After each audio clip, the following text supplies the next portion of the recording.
She was invisible to everyone, just a janitor cleaning floors in a millionaire's office. But when her arrogant boss mocked her, something unexpected happened.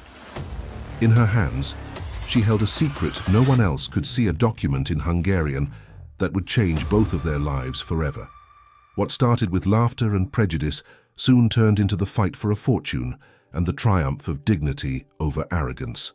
Emily Carter pushed her mop across the marble floor of Hayes Enterprises, her reflection blurred by the sheen.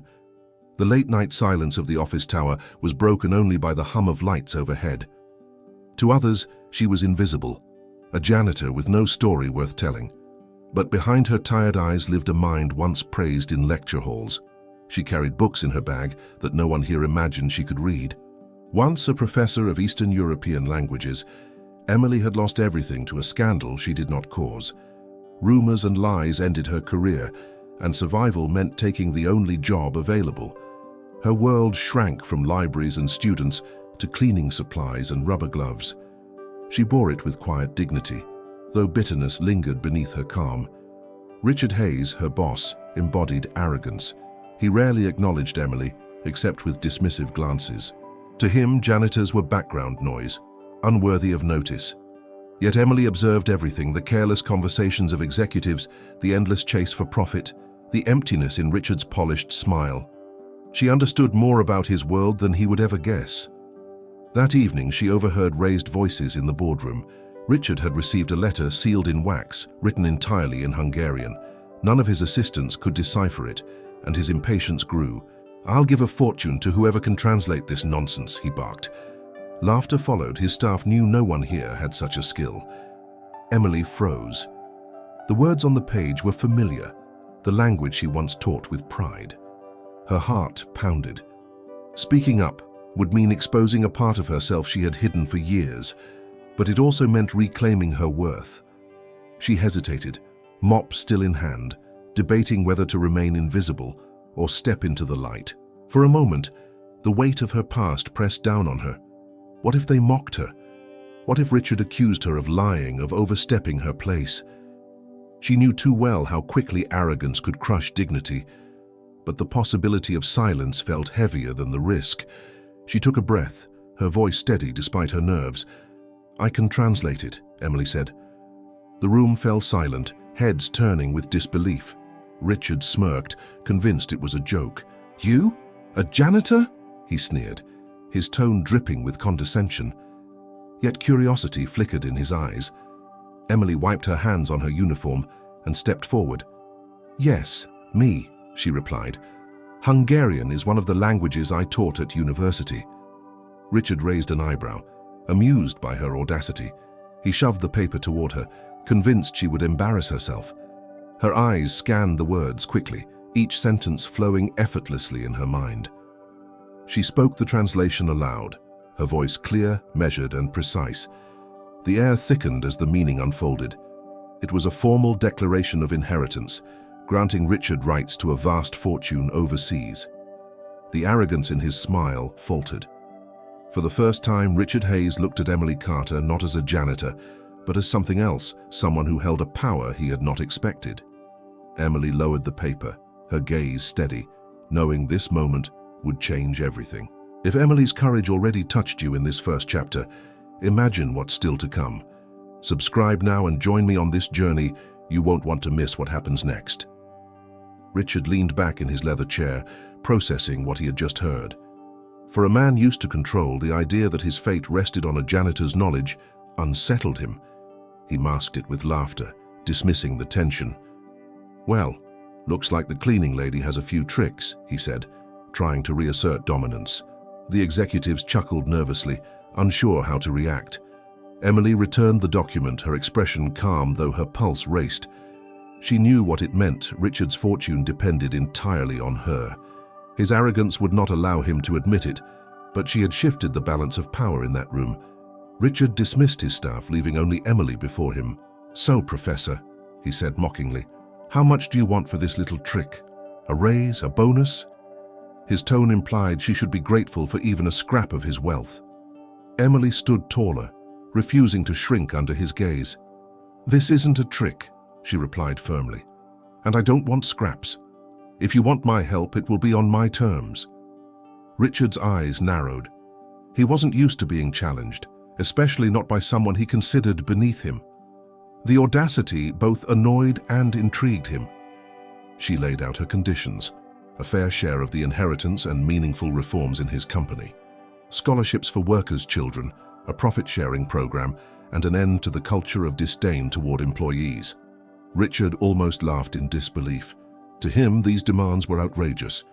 "Do you have any idea who you're talking to?" he snapped. "I built this empire. I don't share it with anyone." Emily's voice remained steady. "Without me, you won't keep it." The weight of her words cut deeper than he wanted to admit. He leaned forward, anger flashing in his eyes, but inside he knew she was right. For a long moment, silence hung heavy in the office.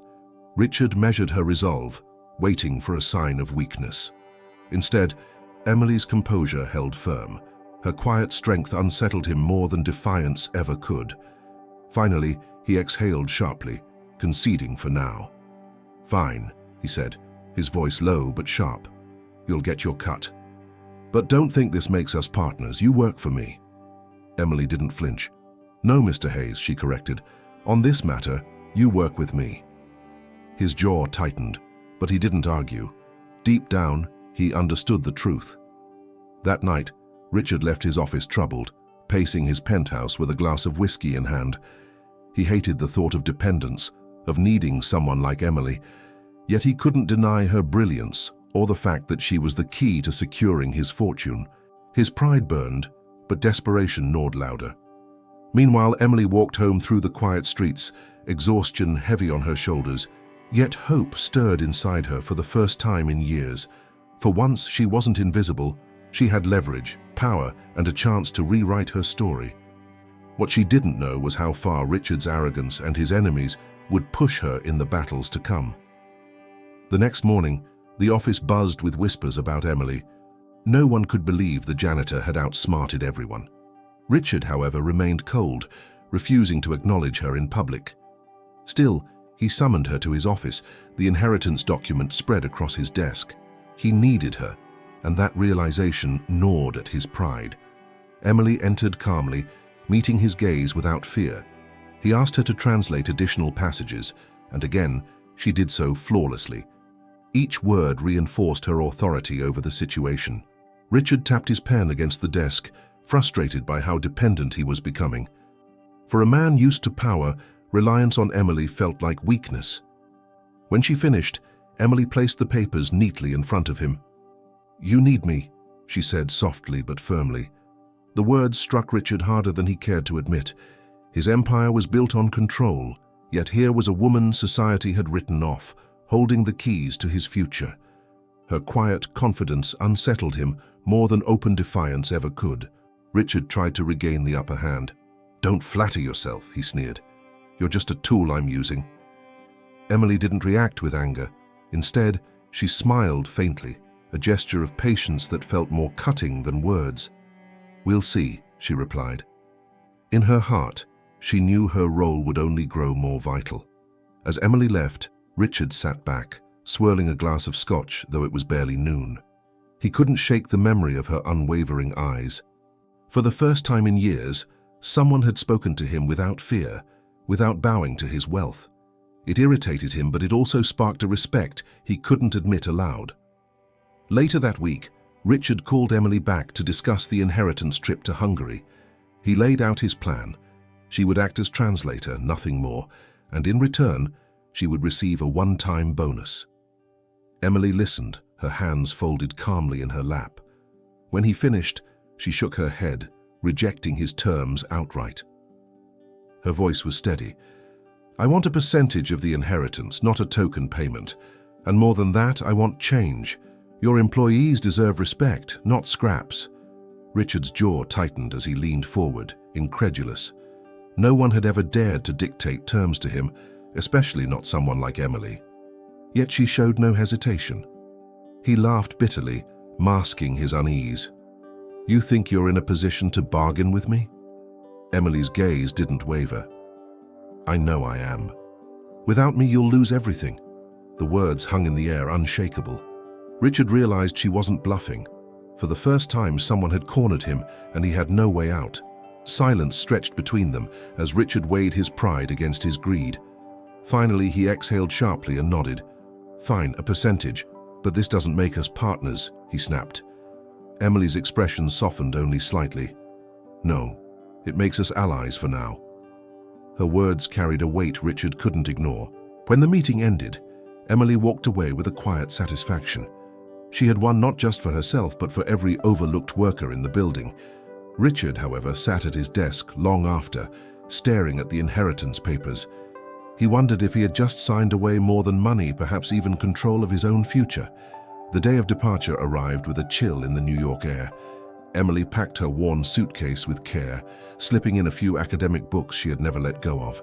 At the airport, Richard appeared immaculate in his tailored suit, exuding the aura of a man who believed the world owed him. Yet, beneath his polished surface, unease lingered. On the flight, Richard barely spoke, absorbed in his phone and whiskey. Emily gazed out the window, watching the clouds drift by, her mind racing. Returning to Europe felt like reclaiming a piece of herself. She remembered her days of lecturing, when Hungarian literature was her passion, not just a tool for survival. When they landed in Budapest, the contrast struck Emily. The cobblestone streets, the grand architecture, the scent of strong coffee in the air, all of it awakened something long dormant. Richard, however, saw only business. He rushed through the airport, impatient, treating the city as a backdrop for his ambition. Their hotel overlooked the Danube River, a breathtaking sight Emily longed to savor. Richard dismissed it with a wave of his hand, focused only on meetings with lawyers. He underestimated how crucial her cultural insight would be. Emily quietly noted his blindness to detail, knowing it would cost him without her guidance. That night, as Emily walked alone along the riverbank, she felt a sense of renewal. For years she had been invisible, but here she carried knowledge that could not be ignored. She whispered to herself, "This time, I won't be overlooked." Her resolve strengthened, preparing her for the battles ahead. The next morning, Richard's relatives arrived, their faces hard and calculating.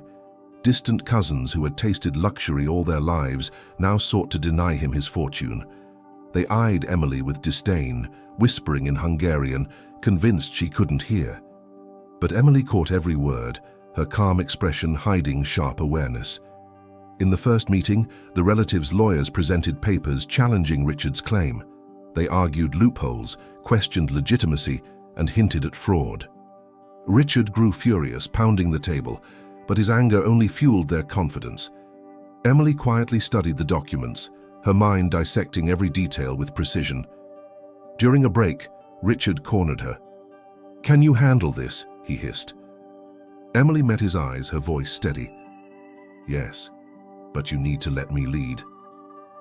The demand stung his pride, yet he couldn't deny her control of the situation. For once, he had to rely on someone other than himself. The opposition grew bolder, hiring experts to discredit Richard's claim. They underestimated Emily, assuming she was only a translator, but she listened, analyzed, and prepared. Every sneer from the relatives fueled her determination. She wouldn't just fight for Richard's inheritance, she would fight for her own dignity. That evening, Emily sat by her hotel window, reviewing old legal Hungarian phrases she had studied years ago. Outside, the city glowed with golden lights reflected in the river. Inside, she built her strategy. The battle ahead wasn't just about money, it was about proving that knowledge could triumph over arrogance and prejudice. Emily entered the grand courtroom the next morning, her modest attire standing in stark contrast to the polished suits around her. The relatives smirked, dismissing her as nothing more than hired help. Richard's own lawyers whispered doubts, questioning why he relied on a janitor instead of professionals. The sting of prejudice hung heavy in the air. Richard tried to silence the critics, but his arrogance resurfaced. "She's here to translate, nothing more," he said sharply. Emily heard every word, though she pretended not to react. She reminded herself that her worth wasn't tied to his recognition. Still, the dismissal cut deep, rekindling old wounds of betrayal and loss. During the proceedings, Emily translated flawlessly, her voice calm and clear. Yet she added quiet notes, explaining cultural nuances others overlooked. Slowly, some judges began to notice her precision and insight. For the first time, cracks appeared in the relatives' confidence. Emily's intellect began to shine, though Richard still hesitated to admit it. At lunch, the relatives approached Richard, mocking him for trusting a cleaning woman with millions. Richard laughed outwardly, but their words festered. He returned to Emily, his tone sharp. "Don't make me regret this," he warned. Emily met his eyes, her voice steady. "You already would have lost without me." That night, Emily stood alone on the balcony, the city lights flickering against the river. She replayed the insults, the doubts, the sneers. Instead of breaking her, they strengthened her resolve. "I'll prove them wrong," she whispered into the night air. For Emily, this fight was no longer about Richard. It was about reclaiming her dignity. The following session brought the first major confrontation. Richard's relatives presented supposed new evidence. Documents they claimed proved his claim illegitimate. The courtroom buzzed with tension as the judges examined the papers. Richard's face reddened with fury, but Emily remained composed, eyes scanning every line. She quickly noticed inconsistencies in the signatures and dates. Standing tall, she translated the documents aloud, pointing out subtle linguistic errors that betrayed forgery. Her calm explanation cut through the relatives' performance, leaving them visibly shaken. The judges leaned forward, intrigued by her detailed observations. Richard stared at Emily in disbelief. He hadn't expected her to take initiative, much less dismantle his relative's strategy so decisively. For a moment, admiration flickered beneath his arrogance. Yet, instead of thanking her, he muttered, "Don't get cocky." Emily ignored him, focusing on the task at hand. The relatives grew desperate, attacking Emily personally. They accused her of overstepping, of being unqualified to speak beyond translation. But she met their sneers with calm dignity. "Truth has no rank," she replied firmly, earning murmurs of approval from the courtroom. The words silenced her critics, at least temporarily. As they left the courthouse, Richard walked ahead, his pride refusing to acknowledge her victory. Yet deep down he knew the truth. Without Emily, the battle would already be lost. Emily, walking a few steps behind, allowed herself a small smile. For the first time in years, she felt visible and unstoppable. The tension between Richard and Emily reached a boiling point after the first clash in court. Richard, pacing his hotel suite, struggled to accept that a woman he once dismissed as invisible had saved him. Pride gnawed at him, but so did admiration. Emily's calm strength was unlike anything he had ever encountered. When he finally confronted her, his words were clipped. "You did well today," he admitted reluctantly. Emily raised an eyebrow, unimpressed. "I didn't do it for you, Richard. I did it because truth matters." Her honesty disarmed him. For a man used to manipulation, her sincerity was unsettling and strangely refreshing. Over dinner, Richard began to ask about her past, though awkwardly. Emily hesitated, but eventually revealed fragments: her years as a professor, the scandal that ruined her, the humiliation of becoming invisible. Richard listened for once without arrogance. He saw not weakness, but resilience carved from pain. The next day in court, their teamwork deepened. Richard relied on Emily's guidance, allowing her to direct questions and shape arguments. To outsiders, it looked like partnership, though neither admitted it aloud. For the first time, Richard began to see her not as an employee, but as an equal. That night, as Budapest glowed under moonlight, Richard raised a glass in private. "To unexpected allies," he said quietly. Emily clinked her water against his wine, a faint smile crossing her lips. The bond between them, forged in fire, was only beginning to take shape. Emily spent long hours reviewing the inheritance manuscript, her sharp eyes scanning every faded line.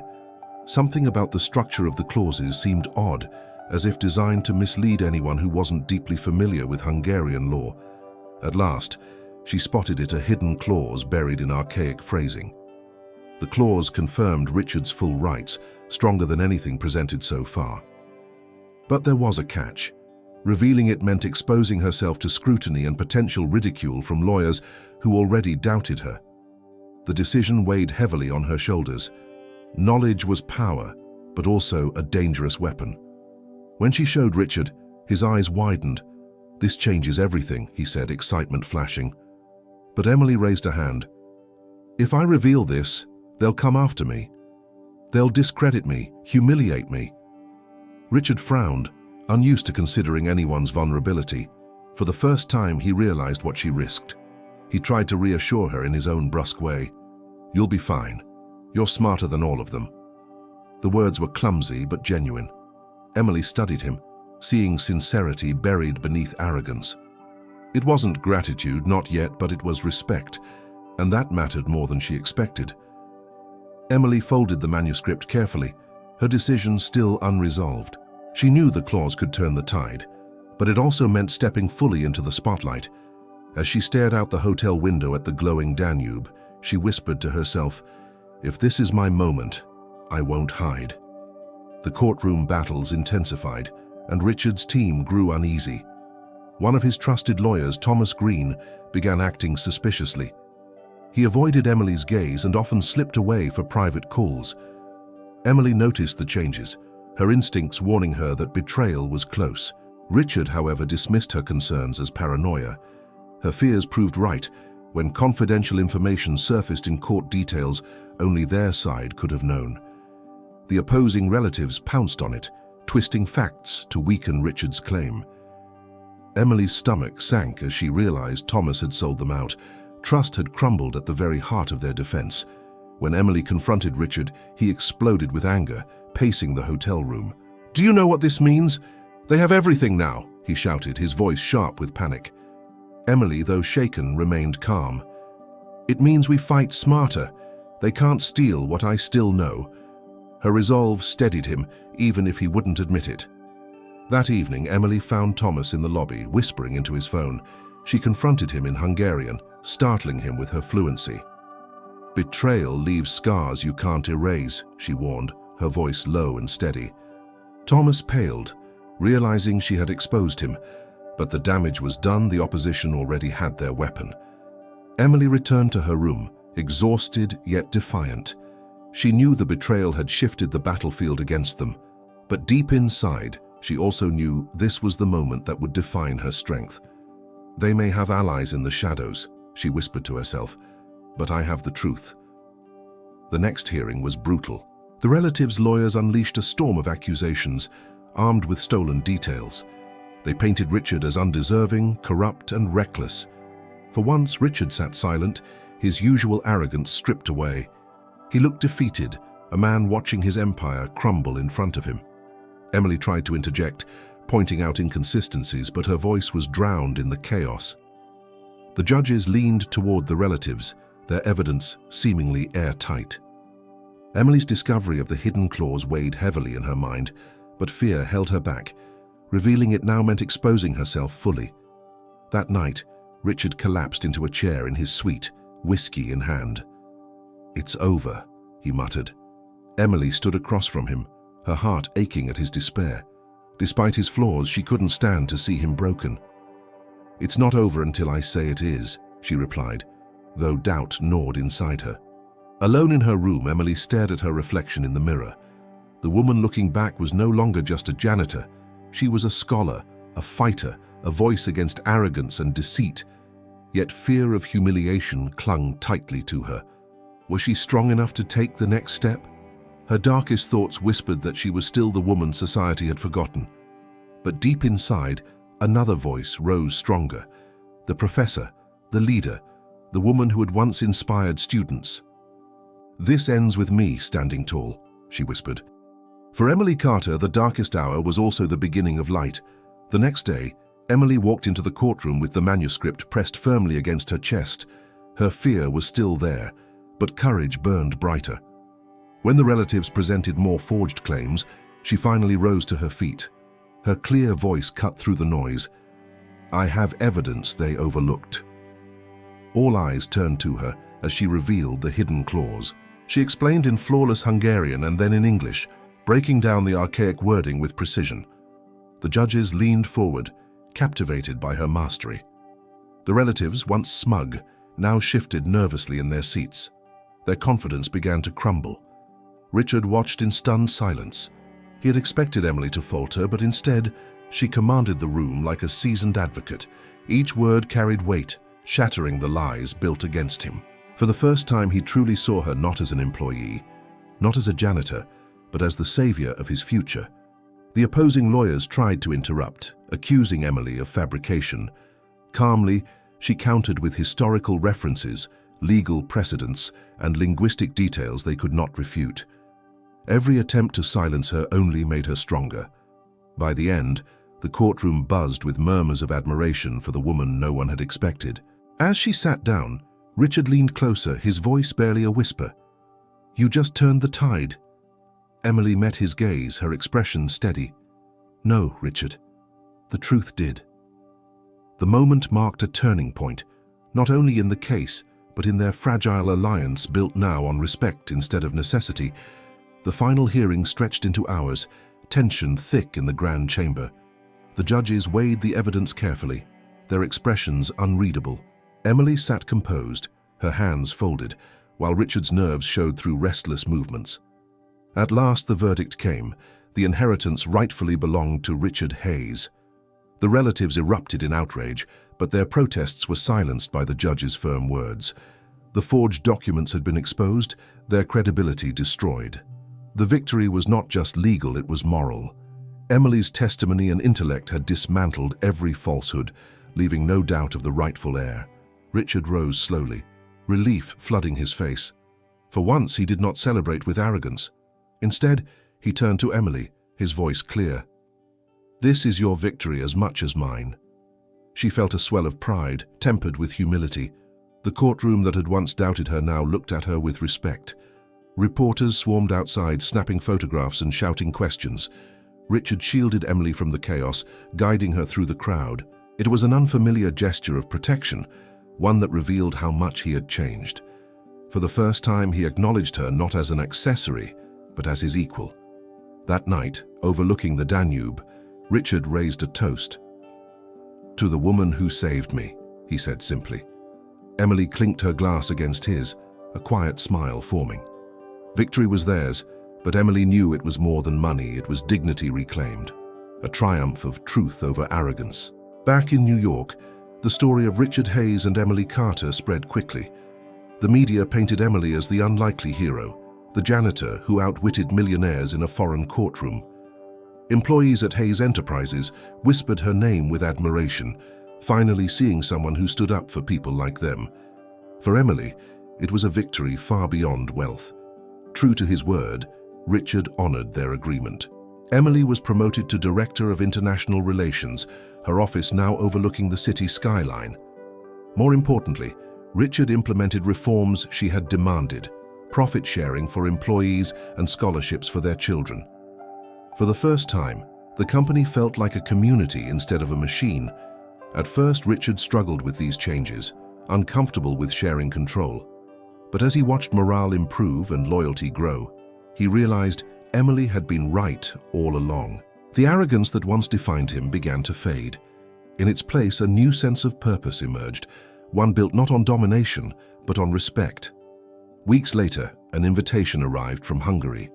Both Richard and Emily were to be granted honorary citizenship, recognition for their triumph and integrity. Standing on Hungarian soil again, Emily felt a rush of pride. She was no longer the invisible janitor, but a woman whose knowledge and dignity had reshaped lives. As the ceremony ended, Richard turned to her with a rare smile. "You changed everything," he admitted quietly. Emily looked out across the river, her heart steady. "No, Richard, we did." Together, they had proven that dignity and truth could rise above prejudice, leaving behind a legacy that would outlast any fortune. Emily's story reminds us that true value isn't defined by a uniform, a title, or a salary. It's defined by knowledge, courage, and dignity. From janitor to hero, she proved that even the most underestimated person can change everything. What about you? Have you ever been underestimated? Share your story in the comments, I'd love to read it. And don't forget to like this video, subscribe, and hit the bell so you never miss more inspiring millionaire stories. Emily proved that dignity and knowledge can rewrite any story. Now I'd love to hear from you. Have you ever been underestimated and proved people wrong? Share your story in the comments below, I'll be reading them. And if this story inspired you, don't forget to like, subscribe, and join our community of inspiring stories.